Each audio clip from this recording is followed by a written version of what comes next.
حكايتنا النهاردة بتبدأ بذئب خفيف الدم اسمه هنفري.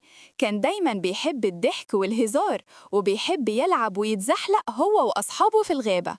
ونعرف بعد كده إن هنفري من فصيلة ذئاب اسمها الأوميجا، ودي الذئاب اللي بتكون مش قيادية، يعني تبع الذئاب اللي بتمسك القيادة وبتصطاد.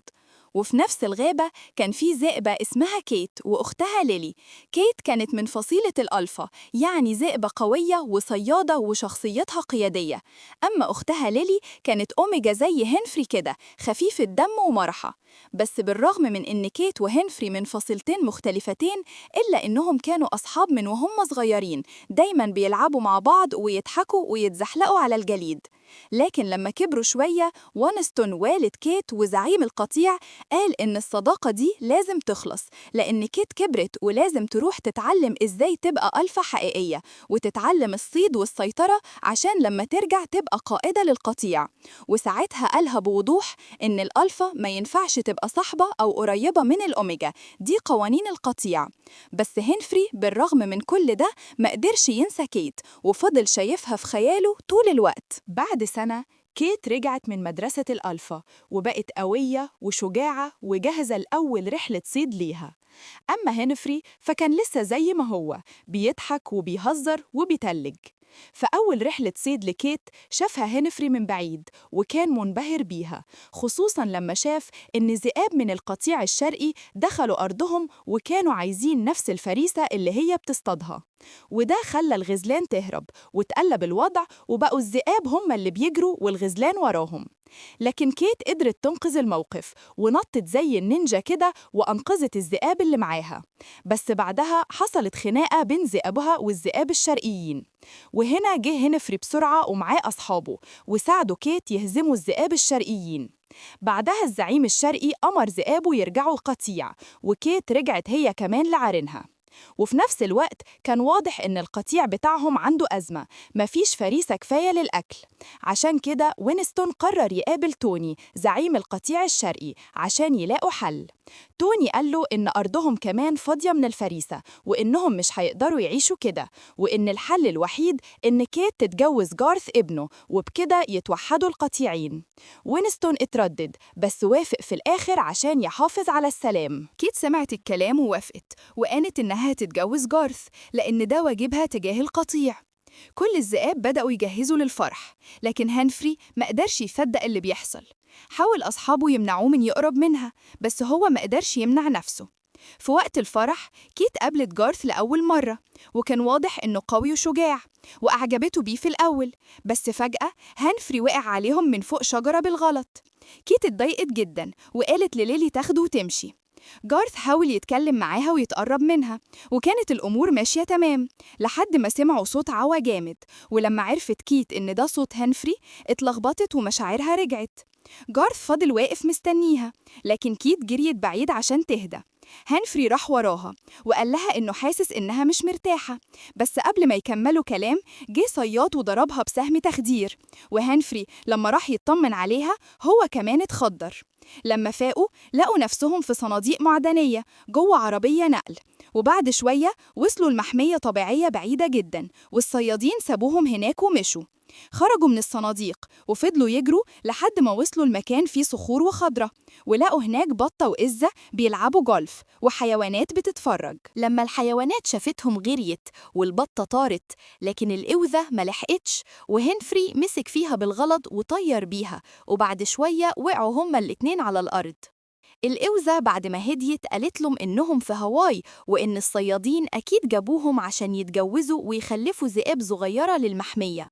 كيت اتصدمت وقالت لازم نرجع للغابة فوراً، لأن القطيع مستنيني ولازم أكون هناك عشان أحميهم.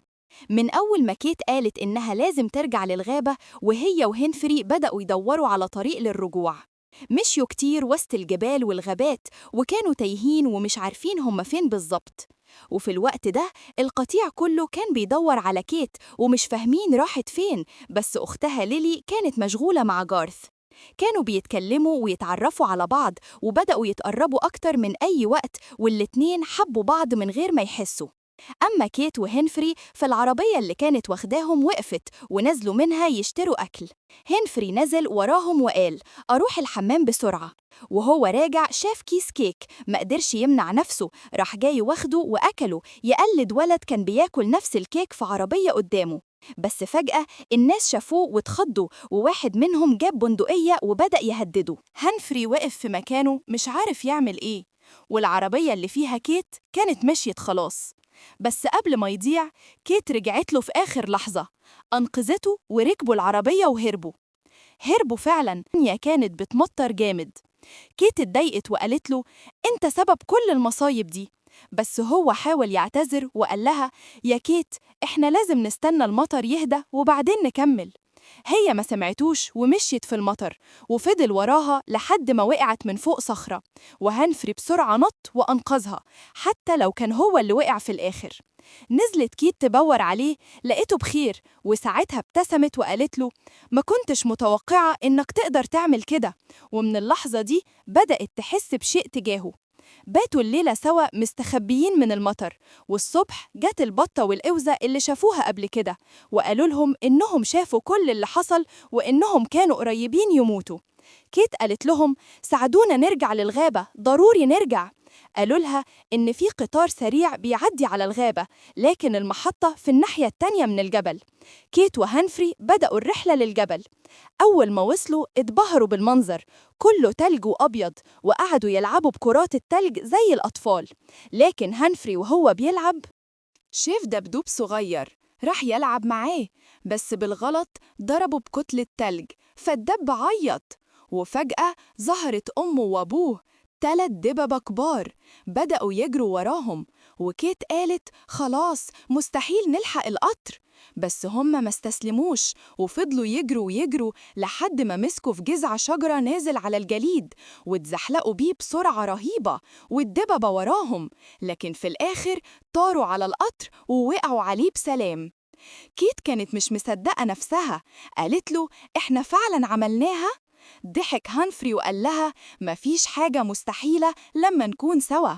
وفي الوقت ده ليلي كانت لسه مع جارث وعلمته إزاي يعوي، وفضلوا يعووا سوا قدام القمر. توني شافهم متعصب جدا وقال لابنه إنه خيب أمله وإنه مش مهتم بكيت اللي اختفت ولا بقوانين القطيع، وأمره يرجع للقطيع لأنه قرر يبدأ الحرب. ليلي سمعت الكلام وجريت تبلغ باباها وينستون. وينستون جمع الذئاب كلها ووقفوا قدام القطيع الشرقي، وفعلا الحرب كانت هتبدأ. لكن في نفس الوقت كيت وهنفري كانوا راجعين على الغابة.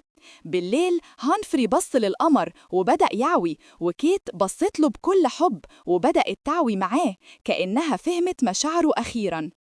وأول ما رجعوا للغابة كيت شافت القطاعين واقفين لبعض وجريت عليهم عشان توقف الحرب. قالت لهم إحنا ما هربناش، إحنا اتخطفنا من صيادين وكانوا عايزين يجوزونا.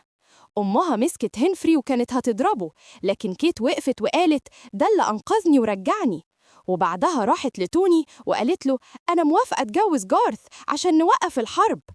الكل بدأ يجهز الفرح من تاني، وجارث كان حزين لأنه حب ليلي، وكيت كانت حاسة بنفسها ضايعة بس بتحاول تبان إنها قوية. يوم الفرح جه والدنيا كانت كلها فرحة، بس قبل ما يبدأ الحفل كيت وقفت وقالت أنا أسفة مش هقدر أتجوز جارث، أنا بحب هنفري. الكل اتصدم وجارث كمان وقف وقال وأنا كمان بحب ليلي. توني اتعصب جدا وقال ده ضد التقاليد، الألفا ما ينفعش تتجوز أوميجا. الصوت العالي خلى الغزلان اللي في الجبل يخافوا ويجروا على القطعين وبدأت الفوضى.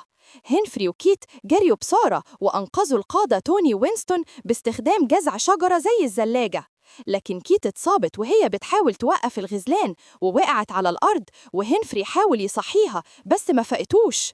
الكل وقف يعوي حزنا لحد ما كيت فتحت عينيها، وساعتها هنفري قال لها أنا بحبك يا كيت.